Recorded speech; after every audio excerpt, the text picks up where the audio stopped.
Okay, so you want to own a golf course. Find a piece of land somewhere beautiful, lay down 18 holes of immaculate fairway, build a clubhouse with a bar that looks out over the 18th green, and watch golfers show up every weekend with their clubs and their credit cards. It looks like the easiest real estate investment in the world. Grass, fresh air, a captive audience that paid to be there, and a pro shop full of things people pay $80 for without blinking. Add a restaurant that serves overpriced sandwiches to people who can't leave because they're mid-round, and you have what sounds like a near-perfect business.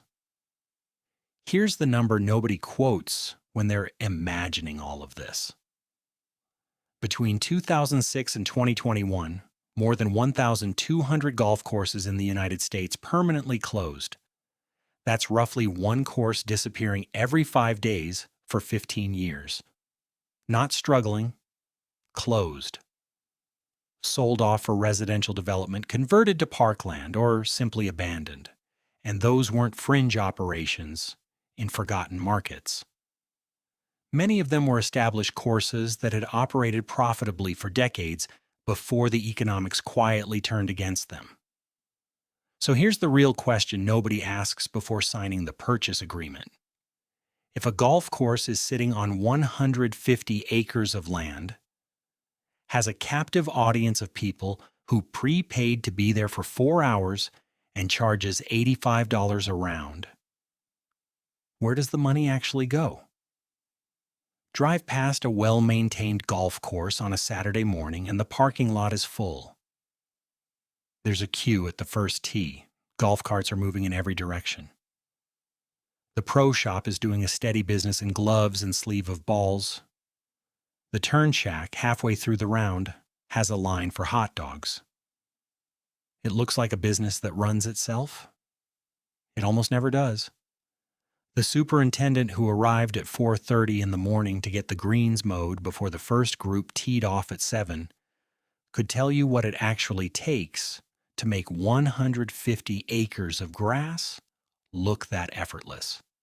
So could the water bill. Before we get to what a golf course earns, we need to understand what kind of golf course we're actually talking about, because that word covers businesses so different from one another that comparing their financials is almost meaningless. At the bottom of the market, a municipal or basic public course charges $25 to $60 per round and relies almost entirely on volume. Fill every tee time every day with as many golfers as the course can handle, and maybe the numbers work. Above that, the daily fee or semi-private course sits in the middle tier. Green fees run $50 to $150, membership is optional, and the business balances walk-in play with a small base of regular members. Then there's the private member club. No public play at all. Access is reserved exclusively for members who paid an initiation fee, which can range from $5,000 at a modest country club to well over $150,000 at a prestigious one, plus annual dues on top of that. Above even that sit the resort courses attached to destination hotels and travel experiences, where $200 to $500 a round is not unusual, and the course is really part of a hospitality product rather than a standalone business. And at the absolute peak, a handful of properties like Pebble Beach or the courses surrounding Augusta National that have crossed into something else entirely. Brand assets with real estate footprints worth more than most businesses could generate from operations alone. The financial logic of each of these is almost completely different. A public municipal course and a private member club are not the same business. They happen to share the same grass and the same small white ball. The economics are otherwise almost unrelated.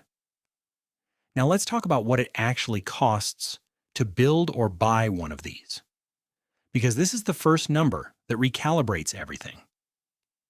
An 18-hole golf course needs between 100 and 200 acres of usable land, depending on the design, the terrain, and how much space the routing requires between fairways.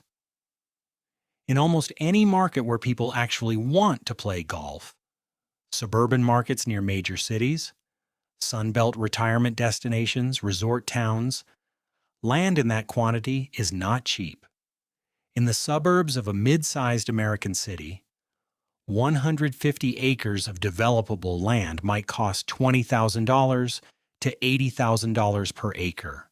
That's $3 million to $12 million before a single blade of grass has been planted or a single bunker shaped. Then there's the actual course construction, which is more expensive than almost anyone outside the industry anticipates. Building a basic 18-hole public course from raw land runs $2 million to $5 million. A mid-tier course with quality greens, proper irrigation, and a design that people will actually pay to play costs $5 million to $15 million. A high-end private or resort course with a signature architect and premium materials can reach $25 million to $50 million. Some destination courses have cost more than $100 million. The greens alone on a well-built course are constructed on a specific substrate, typically a sand-based root zone mix laid over drainage pipes following specifications developed by the United States Golf Association that costs $300,000 to $700,000. Just for the greens complex, before any other shaping or turf grass work begins. Then there's the clubhouse. A modest clubhouse with a pro shop, locker rooms, and a small food service area can be done for $500,000 to $1.5 million. A full-service clubhouse with a restaurant, bar, banquet facilities, and amenities that match what private club members expect, $3 million to $10 million, and in luxury markets more. Equipment is the cost most first-time buyers underestimate by the widest margin. Maintaining a golf course requires an extensive fleet of specialized machinery. A fairway mower capable of maintaining the tight cut. Golfers expect costs $50,000 to $80,000 new. A greens mower on its CBN and a course needs 3 or 4 of them because any breakdown during morning setup disrupts the entire operation, runs $30,000 to $50,000 each. Rough mowers, sand trap rakes, aerating machines, top dressing spreaders, spray rigs for chemical application, utility vehicles to move materials across the property. A full equipment fleet for an 18-hole operation costs $800,000 to $1.5 million to assemble new, and every piece of it wears out. Major equipment has a useful life of 5 to 8 years under daily professional use. A course that doesn't budget for regular equipment replacement is borrowing from its own future. Golf carts are their own line item. A course typically needs 80 to 100 carts to handle peak weekend demand. A quality commercial cart costs $8,000 to $12,000. That's a fleet valued at $800,000 to $1.2 million that needs to be refreshed every 5 to 7 years. The batteries in electric carts, and now the dominant type, degrade under heavy use and need replacement every 3 to 4 years at $1,500 to $2,500 per cart. Add working capital to cover the first season before cash flows stabilize. Add pre-opening costs for staffing, licensing, marketing, and inventory, and the total investment to open a functioning 18-hole daily fee course runs $8 million to $20 million in most markets. A private club built to compete for serious members starts at $20 million and rises quickly from there. Now let's talk about where a golf course actually generates revenue, because the answer is more layered than most people expect. And the most visible part of it is almost never the most profitable. Green fees are the obvious one. A course doing 30,000 rounds per year at an average green fee of $70 generates $2.1 million in annual revenue from green fees alone. That sounds like a real business. The problem is, 30,000 rounds is not a guaranteed number. It requires an average of just over 82 rounds per day, every operating day of the year, in a business that is completely dependent on weather, subject to intense seasonality in most climates, and competing for discretionary leisure time against every other activity a person could choose to do on a Saturday morning. Cart fees are added on top of green fees and are more profitable than most golfers realize. A cart rental runs $20 to $30 per round, shared between two golfers. Roughly 60 to 70% of golfers rent carts rather than walk. On those 30,000 rounds, assuming two golfers per cart, roughly 10,000 cart rounds, generating $20 to $30 each, is another $200,000 to $300,000 on essentially no marginal cost once the fleet is paid for. Cart revenue is one of the highest margin revenue streams on the property. The pro shop runs at a margin much tighter than people imagine. Golf equipment, clubs, bags, shoes, is sold at gross margins of 20 to 35%. Apparel runs slightly better at 40 to 50%, but the pro shop competes directly with online retailers who can price below the shop's wholesale cost. A golfer who tries on a glove in the pro shop and orders it from an online retailer for half the price is a real problem the industry has never solved. Most pro shop revenue today comes from soft goods, clothing, hats, accessories, because golfers still buy those in person. Equipment sales have migrated almost entirely online. Food and beverage is where things get interesting. A golf course restaurant has a built-in captive audience. Golfers are on the property for 4 hours. The Turn Shack at Hole 9 sells food and drinks to people who cannot conveniently leave. The 19th hole, the bar where golfers gather after their round, serves people who are relaxed, in a good mood, and in no particular hurry to leave. Those are favorable conditions for food and beverage sales. A well-run course operation generates 20 to 25% of its total revenue from food and beverage. A private club with a mandatory food and beverage minimum, a requirement that members spend at least $1,500 to $3,000 per year in the dining room, whether they use it or not, turns the restaurant from a discretionary revenue stream into something much closer to guaranteed income. Lessons and instruction generate revenue that is small in absolute terms, but high in margin. A PGA professional charging $100 per hour for private instruction and booking 20 lessons per week generates $100,000 a year. That revenue costs the course almost nothing beyond the professional's compensation structure. Tournament and event hosting is where a course with the right facilities can generate significant one-time revenue.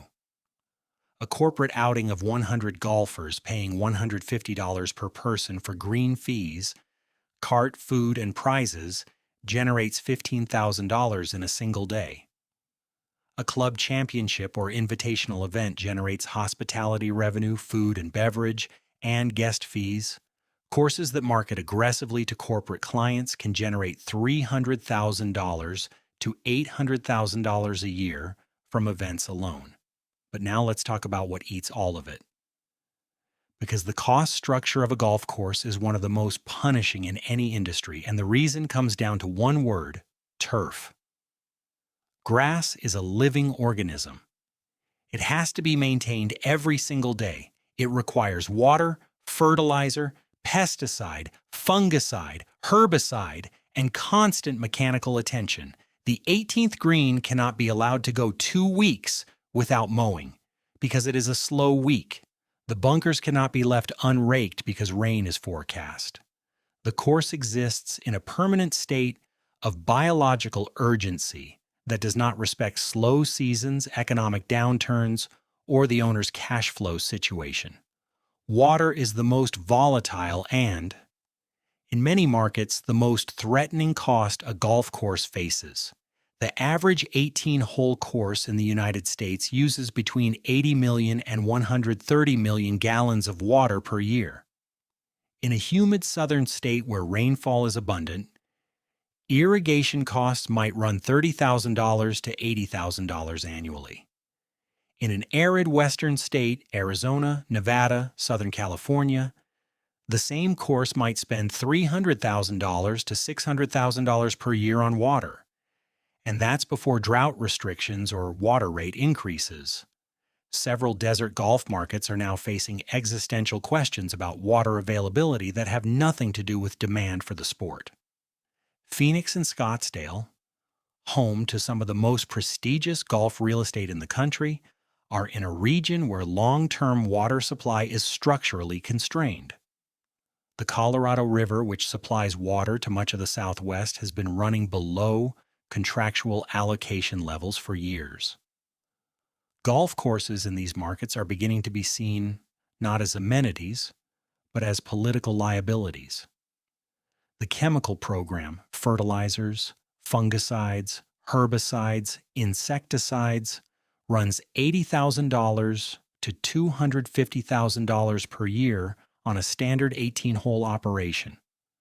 Turf diseases that can destroy a green in 72 hours if not caught early require a well-stocked chemical inventory and a superintendent who monitors the turf daily. One outbreak of Pythium blight or dollar spot fungus during a wet summer can require emergency chemical applications costing thousands of dollars per incident. Labor is the largest expense category, consuming 35 to 45% of gross revenue. A golf course cannot operate without a grounds crew that arrives before dawn every single morning to set pin positions, mow greens to their target speed, blow debris off cart paths, rake bunkers, and complete the dozens of tasks that make the course ready for the first tee time. An 18-hole operation requires a minimum of 8 to 12 full-time grounds crew members plus seasonal help during peak growing season. The superintendent who manages all of this is a credentialed professional, most hold degrees in turfgrass management, and earns $70,000 to $120,000 at a serious operation. Add the pro shop staff, food and beverage employees, cart attendants, starters, and administrative personnel, and the payroll of even a modest daily fee course runs $800,000 to $1.5 million per year. Here is the structural problem at the center of all of this. A golf course's revenue is radically seasonal and weather dependent. Its costs are almost entirely fixed and year-round. A course in the Northeast United States earns the majority of its annual revenue between April and October, 7 months. During November through March, the course may be partially or entirely closed, generating little or no revenue. But the grounds crew still needs to be retained in some form. The debt payments don't pause, the equipment doesn't stop depreciating, the property taxes arrive in January, regardless of whether anyone played in January.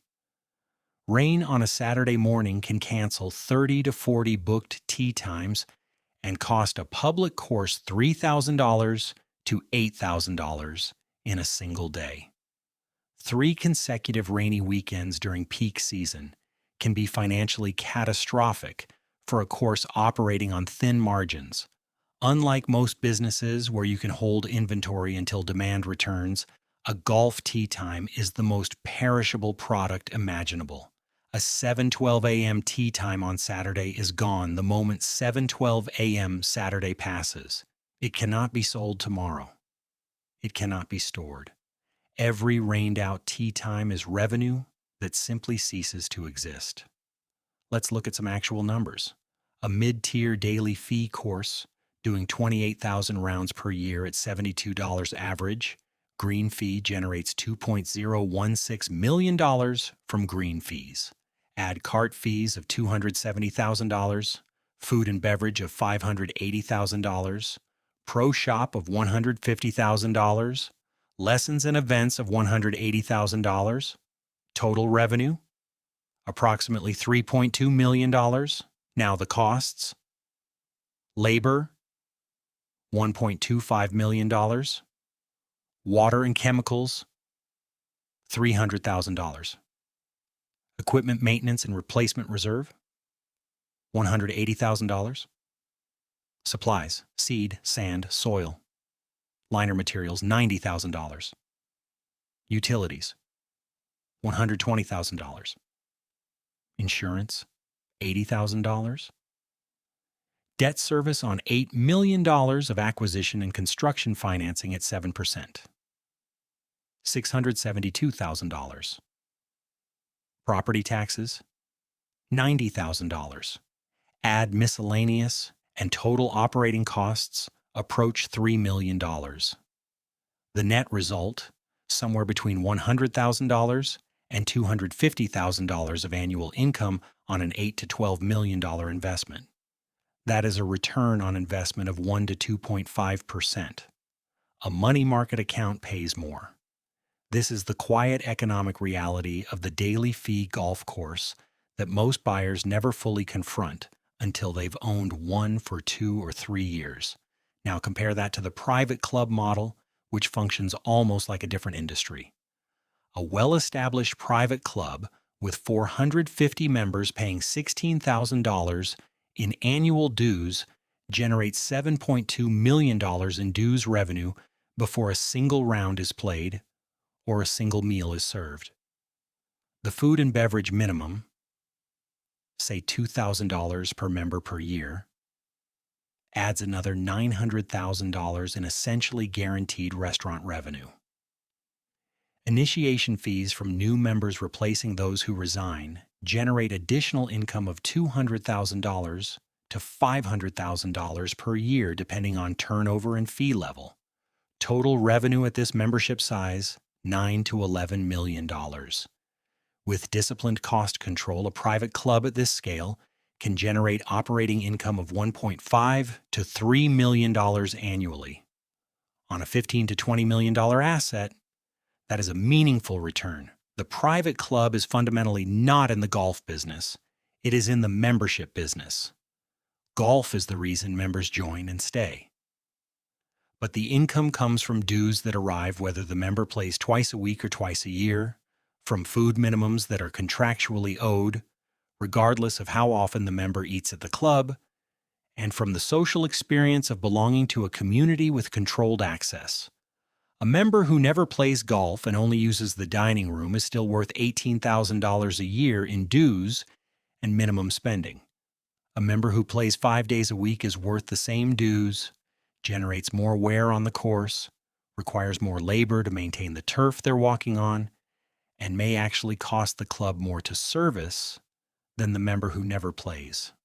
This is a version of the same counterintuitive logic that runs underneath the gym business and the airline loyalty business.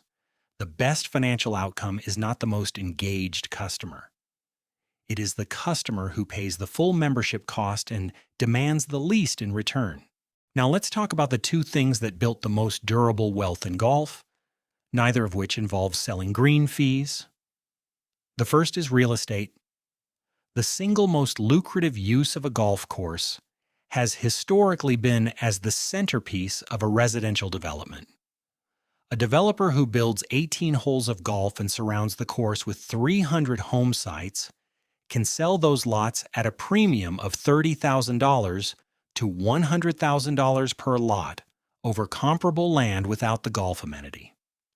The golf course itself might never generate a profit. It doesn't have to. Its purpose was never to make money from green fees. Its purpose was to allow the developer to sell $30 million in premium residential lots that would not have commanded those prices without the view and the access. Once the lots are sold, the developer is done. The homeowners association inherits the golf course, and in many cases, the obligation to continue funding its operation. while the developer has already captured the value and moved on. This is why so many residential golf communities in the 1980s and 1990s now have courses that are financially struggling or have already closed. The original business model was never a sustainable golf operation. It was a lot sales strategy. The golf course was the marketing expense that unlocked the real estate profit. Once the lots were sold, no one had a financial incentive to sustain the operation at the level it was built. The second is the conversion play. Private equity and institutional capital figured out that many struggling daily fee courses in desirable markets were priced as golf operations rather than as real estate or as potential private clubs. Club Corp, which built a portfolio of over 200 golf and country clubs before being taken private by Apollo Global Management, operated on exactly this logic. Find a distressed daily fee course in an affluent suburb, convert it to private membership, raise initiation fees, add amenities, recruit a founding membership base, redirect the revenue model away from green fee volume and toward dues predictability. The course that was generating $250,000 in thin annual income as a public operation might generate $2 million to $3 million once converted to a 400-member private club. The asset itself didn't change. The business model around it did. Now let's run the two scenarios that show what actually separates the golf courses that survive from the ones that close. In the optimistic scenario, you acquire a 30-year-old daily fee course in an affluent suburban market where the population density supports demand and the competitive set has not overbuilt. You spend $1.2 million on targeted renovations. The clubhouse restaurant gets a proper bar. The greens are recontoured. The bunkers are reshaped. And you quietly begin a membership conversion. Over 18 months, you sign 320 founding members at $4,500 initiation each, generating $1.44 million in immediate capital. You layer in $12,000 annual dues. At 320 members, dues revenue is $3.84 million per year. Retained public play and events add another $900,000. Food and beverage minimums generate $600,000. Total revenue crosses $5 million. Operating costs at a disciplined 72% run $3.6 million. Net operating income, $1.4 million. On a $7 million acquisition plus $1.2 million in renovations, you've built something generating a real return.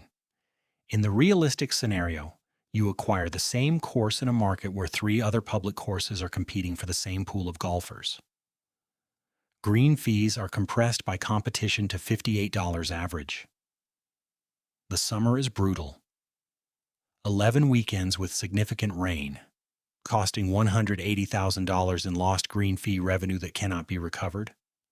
A drought in August triggers a municipal water restriction that forces you to reduce irrigation by 30%, and 2 fairways come through the summer visibly damaged. Repairing those fairways costs $85,000 and takes 4 months, during which members who play the course complain about the conditions. 3 corporate outings cancel for the following year. Annual revenue, $2.7 million. Operating costs, including the unplanned water damage repair, $2.55 million. Net income, $150,000. On a $7 million investment, that is a return of about 2%. One more bad summer, and it's a loss. The gap between those two scenarios is not skill or management. It is market selection, weather, and whether the business model can absorb a bad season without depleting reserves. A public daily fee course with thin margins has almost no cushion for adversity. A private club with stable dues revenue can absorb several bad weather seasons before its finances are genuinely threatened. What separates the golf courses that build lasting value from the ones that quietly close isn't the quality of the fairways or the difficulty of the course design. It's the decision about who is paying and whether they're paying because they want to play golf today or because they have a contract that requires them to pay whether they play or not. The courses that fail are the ones that bet their survival on golfers showing up every weekend, in good weather, in sufficient numbers, at a price that covers what it costs to keep 150 acres of living turf alive every single day of the year. The courses that succeed turned golf into the reason people belong, and belonging into the thing that actually generates the revenue. The next time you walk off the 18th green and hand your scorecard to the pro shop attendant, consider what just happened. You paid $85 to walk across 150 acres of land that costs $500,000 a year in water and chemicals alone to keep green. The course probably made somewhere between $8 and $15 on that round after expenses. The golf was never the business. The green beneath your feet was always just the reason you showed up to pay for everything else.